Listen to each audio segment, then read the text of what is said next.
Hi, my name is Joe Jackson. I'm a journalist, author, interviewer, and documentarian who has interviewed roughly 1,400 celebs. I also kept all the tapes. Some recently kickstarted the project Boyzone No Matter What, a Sky Television documentary. I also wrote, in fact, this time 30 years ago in February 1995, the official Boyzone biography, Boyzone Our Story. Some of the clips from the interviews I did for that book were used in the Sky documentary, but given its length, 3 roughly 1-hour documentaries, there was a lot of my material that wasn't used, if only because I have about 16, maybe 18 hours of taped interviews with the members of Boyzone and their manager Louis Walsh. Over 4 years of doing podcasts, I've learned that people like to listen to unedited tapes, as in the interviews as they actually happened rather than as they are too often edited for television, radio or for print. So, for all the Boyzone fans out there who read Boyzone Our Story, what follows is the unedited tape of a chat I had with Ronan for the book while they were shooting one of their videos. Incidentally, I met Ronan Keating at a recent premiere of Boyzone No Matter What in Dublin, and all I'd say is that there was a marked difference between him in 2025 and 1995. Enjoy. Okay, just give me a sense of the family in terms of closeness to particular members, or if they backed you all the way on this, like even from the outside or even from childhood. Yeah, well, childhood, my brother Gary was always the one that I grew up with. Like, he was closest to me. What was he? He's 21 now. He's 5 years older than me. But when it came... Give me your name and birth date on tape. Okay, Ronan Keating, 3rd of March 1977. Okay. Yeah. But my brother Gary, he was the closest to me because he was the next in line. Like, he was 5 years older. There's 5 kids altogether in the family. I have 3 brothers and 1 sister. Right. But when it came to... and your folks? My folks, mum and dad, yeah. Did they support you on this kind of, or did they watch? They didn't at the start, no. And when they heard I was going for the auditions, they weren't very happy at all. Alright. They didn't know what it was, you see. They were very stupid, because it was me dropping out of school and everything, and they were very weird. You were supposed to be doing what? My leaving cert, final year. Yeah. So I was the only one left at home at the time, because my other brothers and sisters had all moved out. So I'm still the only one left at home. Right. And my brother Kieran got married to Anne Marie, and they had a lovely little child called Connell. Alright. But which is my godchild, actually. Alright. But Linda, Jared and Gary are living in America. Now, the last few years I got very close to my sister Linda. Alright. So before the auditions I gave her a call and I asked her what she think about me dropping out of school and everything. And after the audition, this was after the auditions, and I knew I had it. And I wanted to know, like, my mum and dad said, it's up to you, it's your choice, but I didn't want to do it. Both of your parents think it was a bad idea to go to school? Yeah. Both they agreed totally on that? Absolutely, yeah. Alright.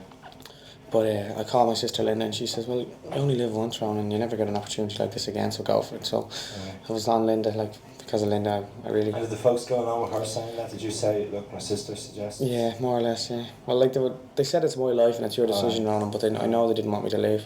But they didn't put any pressure on you, like, say, if you do this, you can leave the house when you No, nothing like that at all. No way. So then they came to the crunch and went into the school and told the teachers I was leaving, and I left, and here I am. And what did they say?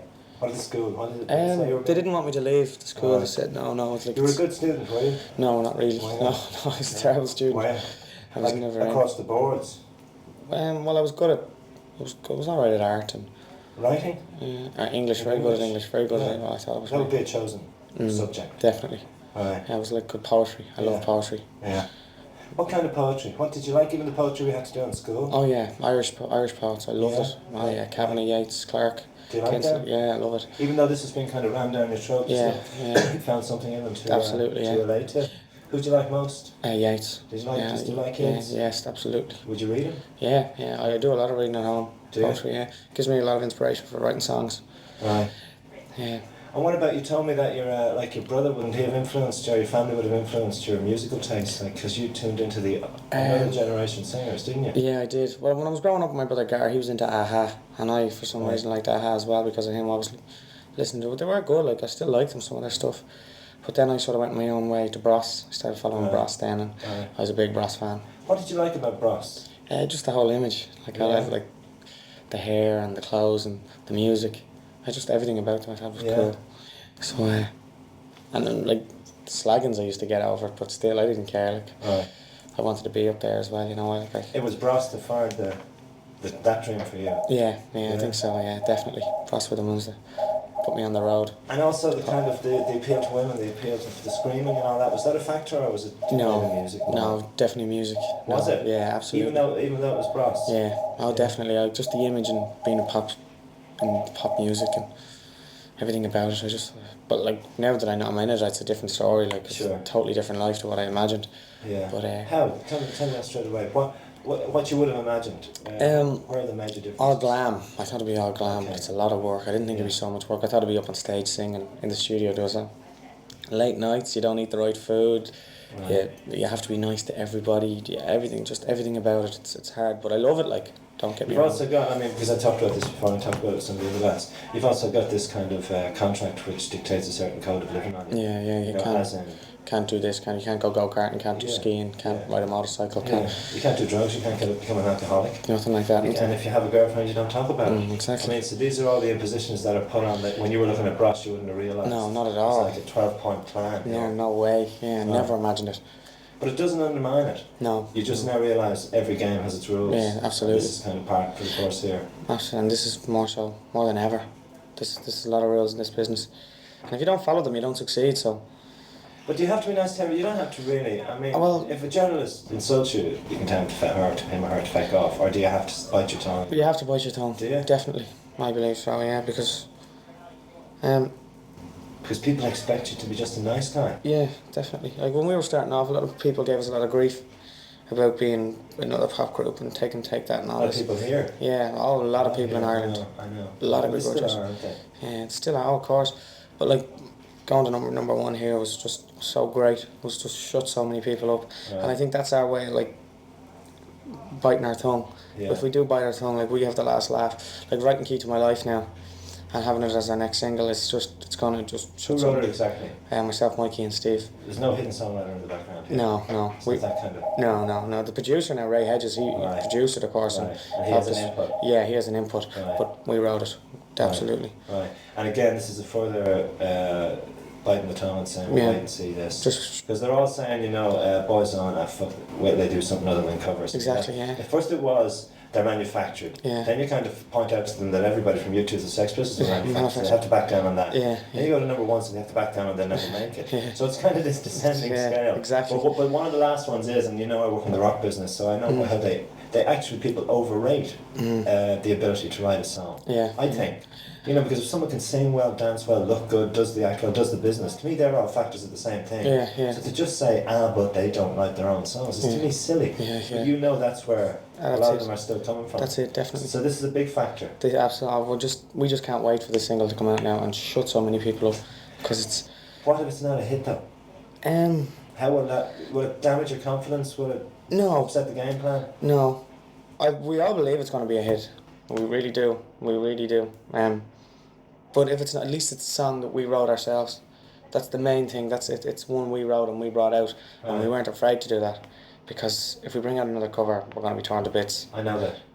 And hopefully we'll never have to bring out. Well, maybe 5 years down the road. Yeah, but then you see, you also shouldn't deny yourselves the freedom. No, absolutely. You know what I not, mean? Just because they're saying it has to be original. Yeah. If after 3 original singles you just said, look, this is a great fucking song from wherever, let's go for it. Let's do it, yeah. You should do that.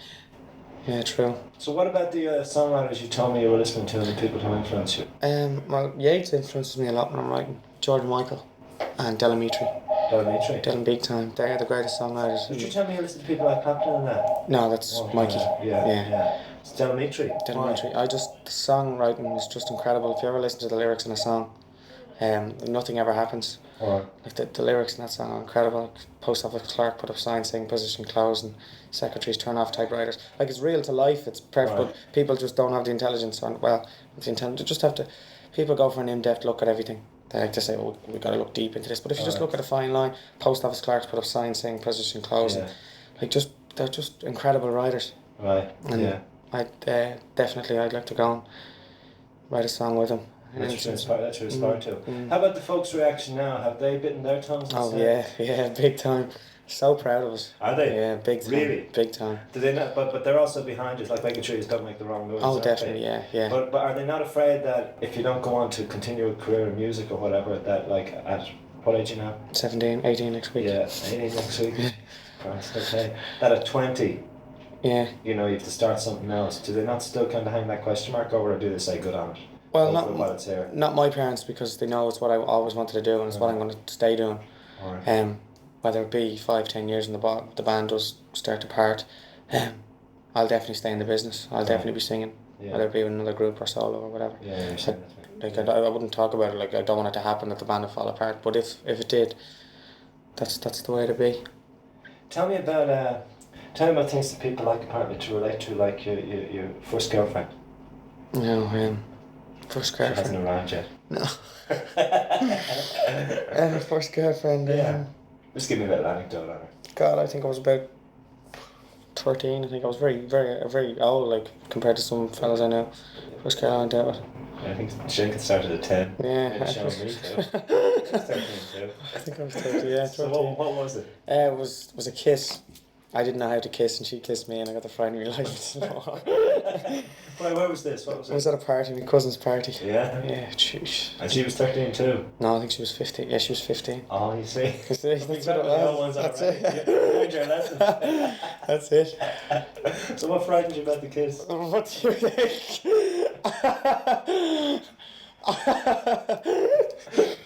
I don't know. Saying nothing, it was just a kiss. A kiss is just a kiss. Just remember this. Did she become your first girlfriend though? Yeah, She yeah, did? I went out for about 2 or 3 You could weeks. have cut the kisses. Why don't you give me more of this? I wanted her to teach me how to do it. So you went out for her for how long? About 2 or 3 weeks. I didn't know how to go. I wasn't very experienced, so. Because you read poetry and all that stuff, are you romantic in relationships you've had, and does that lead to your heart getting broken, or do you break hearts? I definitely don't break them. No, I definitely get my heart broken. Yeah. Do you? I'm very soft. I'm very sensitive and soft, and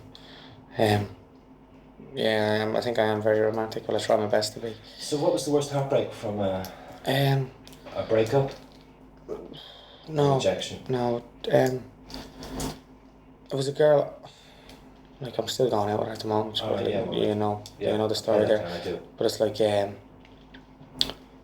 it's just something that she done on me. I'm still going out with her. Like I love her very much, but it's something that happened when we first started going out, and I'll never forget it. It broke my heart.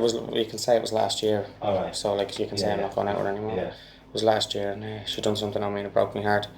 Did you try it? Yeah. Yeah. So Hard to deal with the first time around, isn't it? Big time. Alright. Because that happened to me. You just can't believe, because of all the songs you hear, and books you read, that this is what women do to men. Yeah, I couldn't believe she do it. Like, I understand it happens, but didn't think it had happened to me. Of course, it broke my heart. But I still to this day think about it. Like it turns my stomach. You know, I get a knot in my stomach. But so it leaves you insecure. It does, yeah. Yeah, it does. It does. I think I am a bit insecure anyway. I'll always have been, and it made me worse. Very sensitive and soft. As in that you think she or other women or whoever you get involved with might do the same thing in you? Yeah. Yeah? Definitely. I know she wouldn't do it again. Sure. Definitely not. I know now. Did it bring us closer at the end? I could have, yeah. In a way, but who needs that? Exactly, yeah. I'd rather she never done it and gradually get closer. And what about before? Is this your first serious relationship then? Yeah, definitely, yeah. Before this it was just casual dates? Yeah. I didn't know what a relationship was until I met her. Yeah? Yeah. I was just messing around, one night stands, things like that. Sexually? No. No, I'm still a virgin. Are you? Yeah, I'm the only one left in the band. Are you? Yeah, seriously. Is that it? Yeah. Why is that? Why do you still choose to be? I guess, I don't know, it doesn't seem right, yeah. No, it doesn't. I'm just waiting. I know it's going to be Georgina, but it's just we both talk about it all the time, and we're ready. When we're both ready together, we will. But there's no rush in either of us. Sure. At all. Yeah. We're very happy the way we are. And growing up in the age of kind of AIDS and all that, was that a factor? No, not at all. No, never even crossed my mind. All right. But God, I am wary of it, of course. Who wouldn't be at this day and age? But no, I never even. That wouldn't make me decide. Yeah. And you kept away. Do you like doing interviews? Yeah, I don't mind them. Yeah. Like sometimes when you're tired, it's the last thing you want in the morning is an interview. But I don't mind them at all. Sure. It's kind of. it's meditating as well. You know Well, what I that's mean? true. Yes, it's a way of being forced to kind of look at things from another angle. That's it. It's like it's kind of relaxes you. You know, you think about things, and like it's a good way of just relating to things. Well, also it hopefully prepares you for the next time some fucker comes in and asks you the same Yeah, question. So you have a kind of handle on it.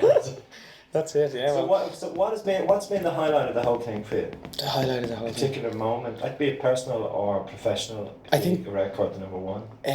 That was great, but I think coming back and accepting the Entertainment Awards here in Dublin. That seemed to be a big one to everybody, wasn't it? That was just like in your face, Dublin. You know what I mean? In your face to everybody that put us down. Right. Because it was something else. We got walked out on that stage and people clapped. When we finished the track and they got up and the clap was one of the largest claps of the night. Yeah. Like the hair stood up on the back of my neck and everything. Yeah, You know, it was just, it's incredible. How can you deal with that? Like, you're 17, you'll be 18 next week, right? A lot of the girls who are outside are sometimes older than you, and a lot of them are 10. Yeah. I mean, when you were sitting in the car there last night, or when you went out to sign the autographs and I took the pics and all that, do you feel a bit phased by that, or do you not know how to deal with it, or are you very careful because you could hurt somebody or whatever? Yeah, well, you kind of have to take everything with a pinch of salt. You just don't think about it. You just go out and do it and come back in. You say, well, you don't think you were out there. You just do it. Yeah. Because if you start to think when about you're talking to them, you know, when you go over and you see that hands grabbing at you. You can only give them so much, you know. Because if you give them any more, it gets to you and it gets to them. You have to take that step back. It's very hard. Like.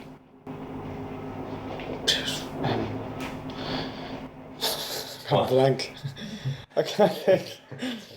But what kind of pressures are they putting on you? Like they said, give us a kiss and give us this and Ronan. Do you remember me here and you remember me there? Like you say yeah. But, you know, you don't think about it because you just don't think about it.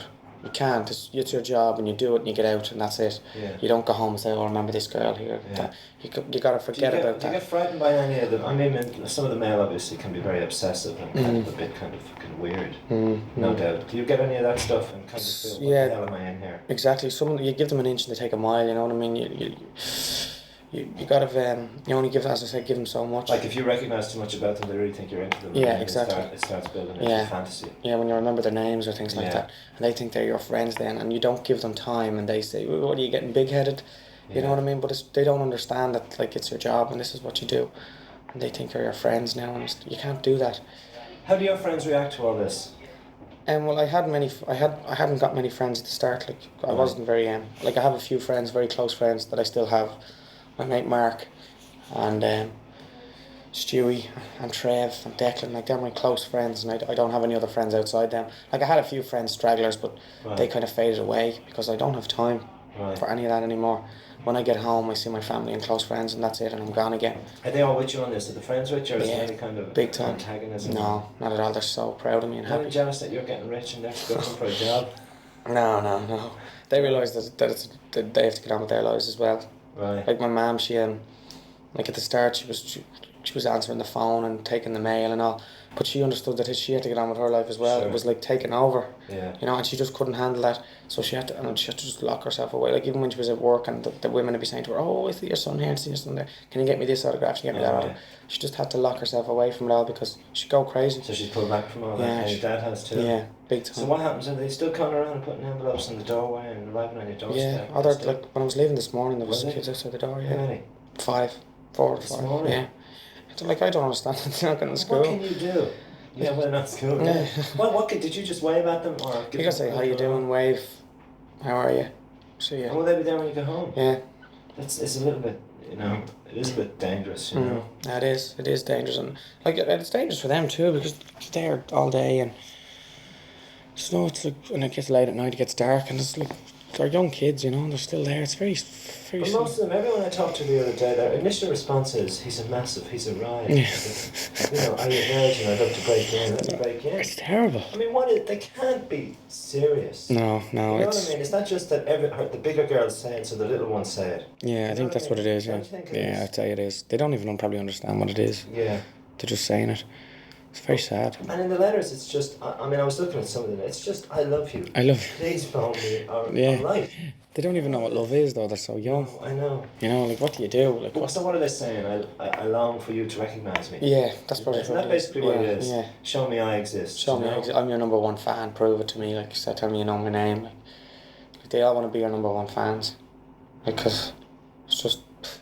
So tell me about, have you, we talked a little bit about this, but the whole thing that you're writing the songs, you're very aware of the publishing deals and royalties and all this, and how this is the massive money's going to come in from this one. Yeah, well, from hopefully. who writes the songs. Yeah, touch wood. Isn't it to be a big deal coming up soon? Definitely, yeah. We got a publishing deal coming up soon, so that's important. With Polygram? Yeah, Island. Alright. And who gets that? Well, we all get Boyzone, all of us, yeah. We all get a publishing deal, because no matter what words you put into it, you're a writer of a song, whether it be an and or a de. Okay. You are.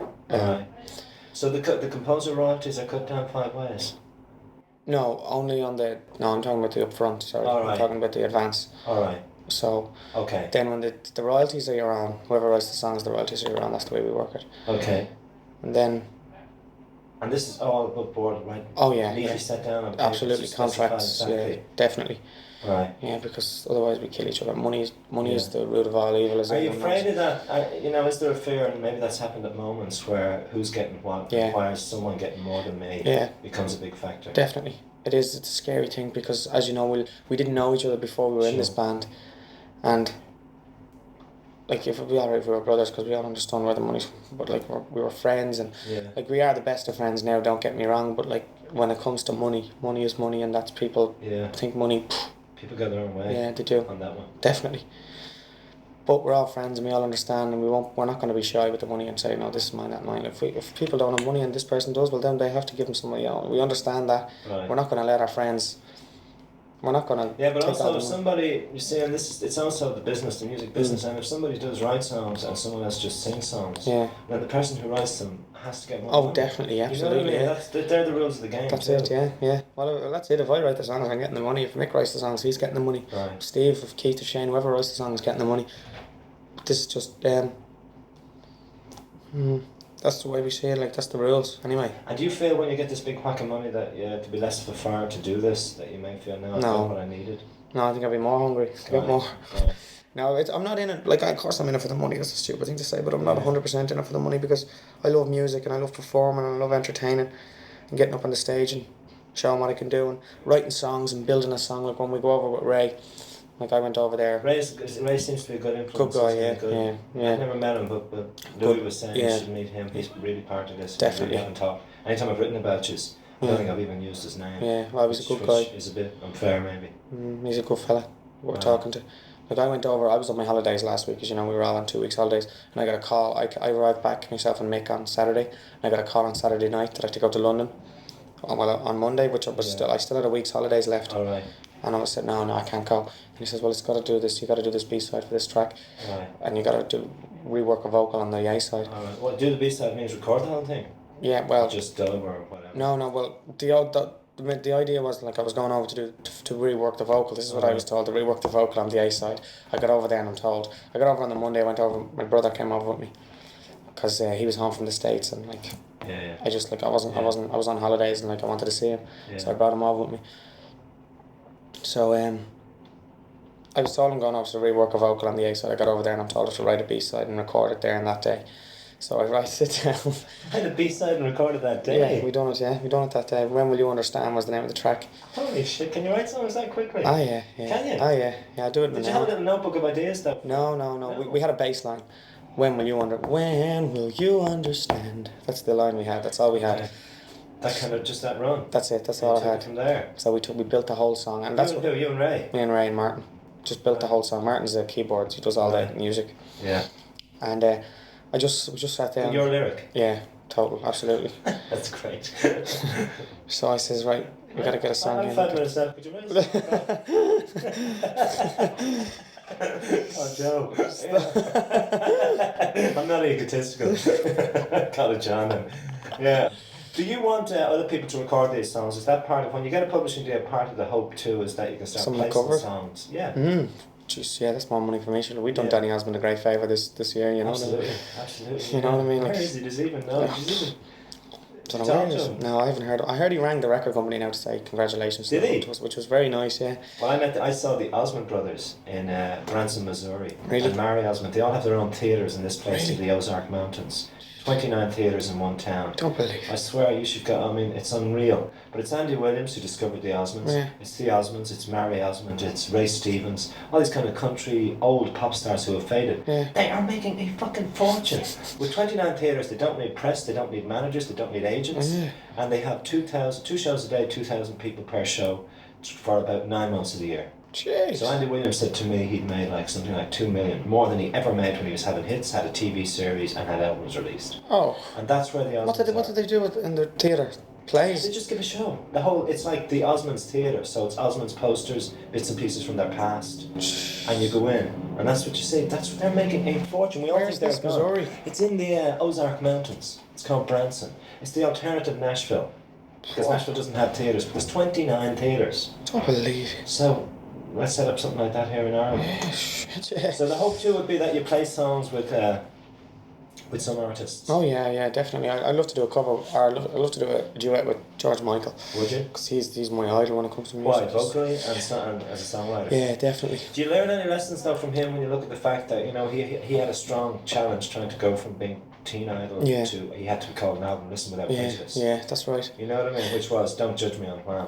Yeah, exactly. Does that make you realise this could be a heavy and nobody else has really made the transition? No, they haven't. Like, it's incredible. I'm reading the book at the moment, Bear, which is his life story, his whole. B-A-R-E? B-A-R-E. Yeah. George Michael's life story? Yeah. That's the official one, is it? I think so. Yeah, Oh, okay. himself and Oh, okay. George Parsons. I'm not sure. Right. It's an incredible book. Is it? It's a brilliant read, and I'm reading it at the moment, and it's just unbelievable what went on, like the behind the scenes, and like I can relate to it now because I understand that this can happen. I understand this can happen. If I wasn't in the business, I would have went, no way. This is no way. Right. I understand. Like you wouldn't have believed what you were reading? No way. What, just the dealing and The dealings the way and the the- companies yeah. screw people? Yeah, and the way Sony is now, and everything just. Yeah. Like, it's so sad that he's not going to record another track till after the year 2000 because it's a shame. The world shouldn't be without another George Michael song. You know, can't wait that long. But that's a big object lesson for you to learn. Absolutely. I mean, sorry for George Michael, but he's actually probably taught a lot of people. Yeah. You won't get me down those laneways. Exactly. You won't get my back up against the wall like that.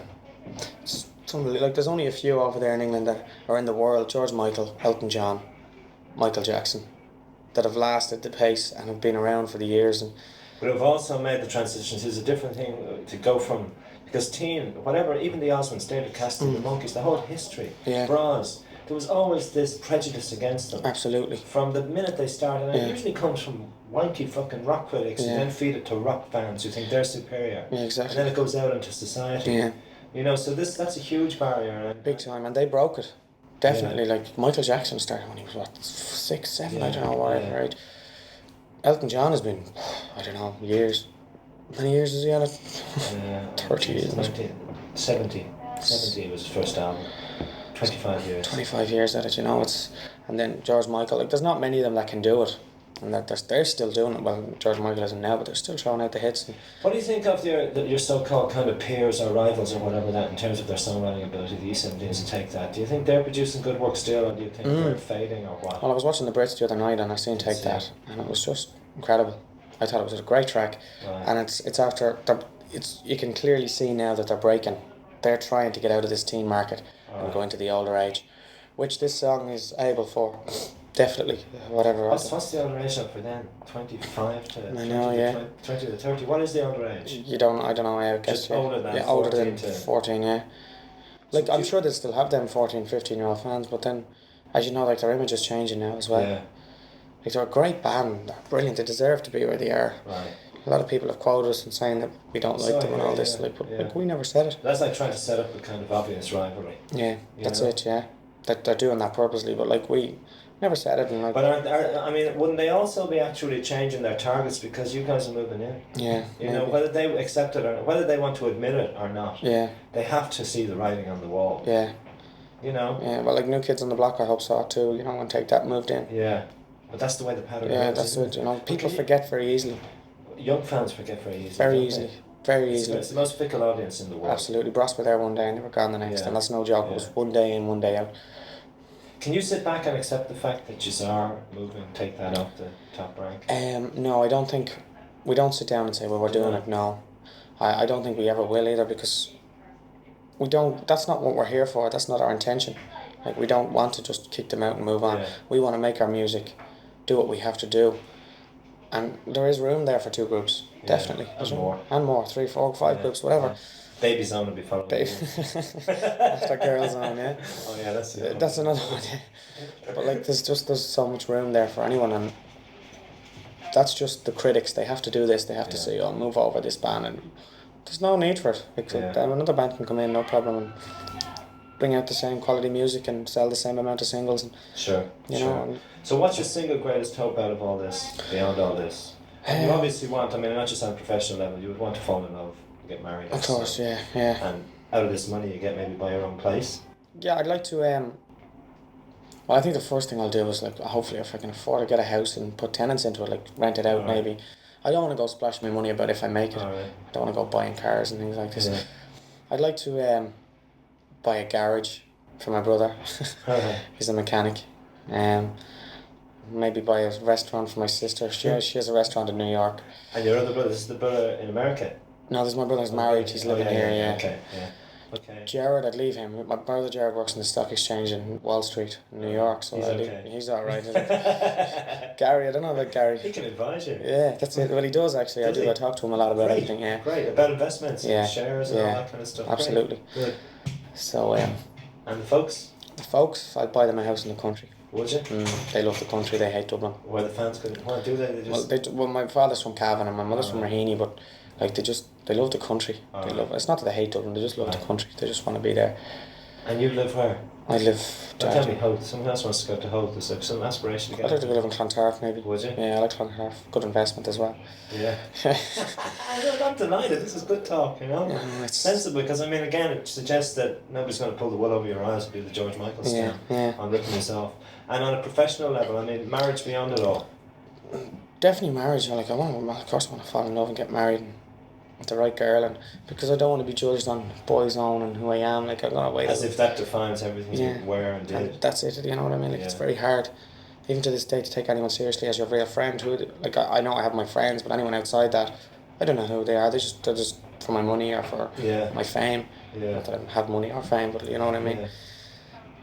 Well, you can't more than you had. Yeah, that's it. Relative, you know what I mean? Yeah. So you never know quite why people are talking to you. Yeah, that's it. Or if because I've never had so many friends, wannabe friends in my life. Yeah. People come up to me and talk to me.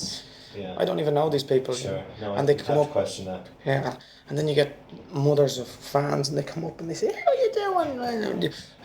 I know this is a different subject, but it annoys all of us. We talk about the ignorance of people, and like, they just reef you. Like, we're like, say, Stephen, for an example, was in a pub the other day, and this woman comes up to him and grabs him. He was on his own. We had a day off, sitting in the pub with his dad, having a drink, and this woman grabs him and pulls, "Come over here and take a picture with me." You know what I mean? You know, like, they think they own you. Yeah. You know, and like, it happens to me a lot. Like, L1s and L4s come up and, "Come here to me, you," and they pull out, "I want you this," and then. It happened to Keith as well with this woman that we done this party for, like, we had a day off. We weren't working this day, and we got this call that we had to go to an 18th birthday party for this, or no, I don't know what, 21st, I don't know what, 16th, I don't know what age it was. To just do this for this girl, just to appear and get out of there. 5 minutes, in and out. So we arrived there, and something was said between somebody and somebody, and the woman turns around to one of us and says, "Who do you think you are, getting big-headed now?" Like, we had to get in and out. The taxi was still waiting for us outside. It was in and out. But we had a day off, and I know I'm not being big-headed and saying this. We had a day off, and out of our goodness of our hearts, we went to this girl because I think she was 16, and just went to her birthday party just to say hello and get out of there. The mother starts treating us like, you know what I mean? Sure. I think she owns us. Like, yeah, this is another one of those things that you couldn't have imagined was going to be part of the territory when you were absolutely not. You know what I mean? Like, who do people think they are? So where do you go to get away from it all? Obviously with back home. Can you go to a movie? Do you have to? Yeah, I go to the movies a lot actually. Do you get hassled in the cinema? Not really. Outside, as soon as you get in them doors, but do you still get hassled like walking along? No, yeah, definitely. Like, I can't blow my nose without people. Like, really, it's crazy. And shopping, you can't shop. I can't go to town. I couldn't go to town now. Mind you, I have to meet a friend in town, but like, you know, it's crazy. You get killed. Put on a false moustache. The hat and sunglasses, you know, and walk through town. It's madness. These are the things that again are taken from you. You can't go to McDonald's and have a McDonald's can you, on a Saturday afternoon when all the kids are around. Not a McDonald's in a long time. No, but I do miss that. I miss like I used to work in Corky's shoe store in town for 4 years. I worked there. Right. And that was a big part of my life. That kind of, I think I actually grew up. That's actually my childhood left because I started working there at 14. All right. Which Part is time. yeah, Right. and like weekends. Yeah, Saturdays, and I slowly got in on the summer. Started working full time the summers and then the Christmases, and I grew up very quickly, which was very sad because my childhood was gone very quickly. Right. But it did and I grew up very quick because of Corky's, and like I still like Niall from Corky's is a good friend of mine. He's the manager in Corky's now, and it changed my whole lifestyle. Like I grew up too quick. I started going out before I should have started going out to pubs and things like this. Yeah. Which 15, 14, 16, you know, like, and I sometimes I wish I never had done it. I wish I'd just been still climbing trees and cycling bikes and throwing stones and things like this. Yeah. Yeah, but you see, in another sense, people could say that your adolescence has been taken from you in a fast shot to a Boyzone. Yeah, that's true. You know what I mean? Yeah. That you've had like double the thing is first you lose your childhood because you go into that work situation. Yeah. And then at 17 or at 16, you come into this and you're denied access to the streets and you grow up in the shops.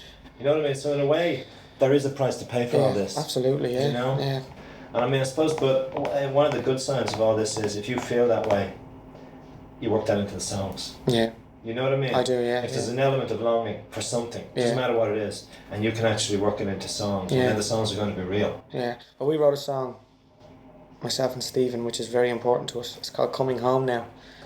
And because we travel so much, right. we do long to get home, and Dublin is the best city in the world, and I don't care what anyone says, it's so good to come home and land in Dublin and look over to the left and see them Ballymun flats on your left hand side, you know what I mean? I knew that about you when I saw you at Christmas. It's just... You were really fucking... Remember I saw you at the top of the box? Yeah. I could feel you longing to get back here. No, it was just so good to come home, especially at Christmas. And we wrote a song called Coming Home Now, and it's just so... It just tells everything about being away. Is it to be on the album? Right? Oh, definitely, absolutely. It is on the album? Yeah. And actually the 5 of us sing on it, like we all have our parts in it, which is very important. Which is... You're all singing the same thing? We all... Are you happy with the album? Very happy, very happy. We've done a lot of work on it, we spent a lot of time. What's the breakdown of originals versus covers? About 75% Does it have the originals. 2 hits? Oh yeah, Love Me and Working, of course. Right. I think actually there's going to be a new production I'm working. Right, and we'll have the new single. Oh, absolutely, Key to My Life. Oh yeah. Definitely. Okay. Many tracks, 12, 10? Yeah, 10 or 12. Right. Like we haven't actually finished it 100%. Like we have enough, but we're still going to work on some more material just to have. And what's the breakdown of songs? It's about 75% originals. Are they? Yeah. What are the covers? Covers, Love Me, Working. There's a track, Arms of Mary. Do you know? Oh, Lying Back in the Arms of Mary. Which is a very strange cover. It is a very strange cover. Yeah, I was sitting there. Was it Smokey or something? No. Lying Back in the Arms of Mary. What's it name? There's 2 names, like Smithfield Robinson, I can't remember the names. Yeah, I remember the song, I can't remember. Whose choice was that? We were sitting down in the studio there. Myself and Steve went over for a solid week block, and we done like 7 tracks in that week, which is incredible. Right. So we were sitting down. We said we had originals, done a lot of originals, and I liked this song Arms of Mary, and I says, I said, Ray, what about that track Arms of Mary? And he says, well, let's try it. You know, why not? You know, It's never been done before. Right. It's a real unusual track, like Father and Son, the one I put on the B-side of Working. Nobody ever imagined. No one ever thought of covering. Which Father and Son? Cat Stevens. Did you do that? Yeah. Oh, I know. Why didn't you just get mine? You never sent me any fucking records. Did you not get I never even got the one that I was thanked on. Really? Nothing. Oh, jeez. You know, I would love. Father and Son is a hugely important song to me because I wrote a play called it. Really? And I used. It's my father. It's my own story. Yeah. But I've written it in 2 voices. The way the song is structured. Brilliant. Yeah. It's not time to make a change. Now I must go. Yeah. Yeah. You know, so it's like the father saying and the son listening. Son listening. Yeah. And I've heard that translated into daughter and. You know, mother and daughter. Yeah, and it doesn't scan. Yeah, right? It doesn't matter a shit. It says exactly there's this tension between. Yeah. So I didn't know that song means that song, as you said, means a lot to me too, and like I grew up listening to that song. Right. And I've always wanted to do it. It's a funny story about it. Like we were doing the single Working My Way Back to You, and we had no B-side. We had no B-side at all. No, actually, this was even before we'd done Working My Way Back to You, and. We had nothing done at all, and I love this song, Father and Son. I actually sang it at the auditions, and it was a favourite of mine. I've always loved it, and Gary, my brother, loves it too. But did you have a tension with your dad? No, I never. It had nothing to do with. Didn't relate to a personal biography. If you don't want to say it's all right, right? No, I didn't. Oh, I didn't. okay. No. I just loved the song. And Right. it was a beautiful song. One mind, I never really did get on with my dad. Maybe ghostly. I never. That's why I like the song so Yeah. much. I never really said to myself, "Well, this song is for my father and myself." But I never Has he did heard get. it? Oh, he knows it. Yeah, Does he like it? Yeah, it's on the B side of Working. Remember the first single, Working My Way Back to You. And does he like it? Yeah, he loves it. He loves it. Alright. And I'd love to get a copy of that. they do. They'll have it here. Jesus. Alright. Yeah. Like it's such a great song, and it was so funny. I know I never covered it before, and I said to Louis, can I cover this track? Can I do it? I really want to do it. So I Paul Barrett, Paul Barrett. Yeah. So Louis gave Paul a call, and we went up to STS one day, and I spent about 3 hours in the studio, and we recorded it, and we put it down, laid the track, and recorded it, and it turned out brilliant. So we decided to put it on the B side, Right. and it's a shorter version because it doesn't have the guitar solo. Okay. It's just it's a piano as well. It's an acoustic piano. Right. It doesn't have the guitar which the original had, but it just turned out so strange, and it turned out so well. So we decided to put it on the B side, and everyone loves it, which was really slick. And it was So again, this is an argument for the strange choices that someone might go what, Yeah. and then go. and I was just such a great track, and I was surprised it was never covered before. It's not on the album though. No, I don't think it will be. Right, No, B sides don't usually go. I don't. Yeah. And I was so cheap to do. Like, Yeah. you know what I mean? A couple of £100. Get a call from Cat Stevens. No, it's not just. I think he's in. He's a Muslim now. Or Yes, he something. is, and he rejects his Royalties. He sends them to the religious front or whatever. Yeah. Which is sad. He was an incredible songwriter. He was. I have his album. I have his greatest hits albums. Yeah. Did you ever get the album that Father and Son is from? Oh, I have it. Yeah, I have Tea it. for the Tillman. Tea for the Tillman. Yeah. It's a great album, Yeah. isn't it? Brilliant. Songs on it. Yeah. And I have his greatest hits, which is. Where do the children play? All that stuff. Yeah, Great song, yeah. Wild World. Wild, brilliant song. Isn't that a wonderful Wow, song? that's on his greatest hits. Have you got Is his it? greatest hits? Didn't get that. Oh, no. worth getting. No. Brilliant job, Yeah. brilliant. But yeah, it's just I have very strange music influences. Like I range from pop to the likes of Cat Stevens. To the likes of what? Cat Stevens, as I say, Yeah, like pop to Cat yeah. Stevens. It's wide enough. Yeah. I hate But that's it. how it should be. Yeah. Yeah, I think that's healthy. Oh, definitely. Yeah, definitely.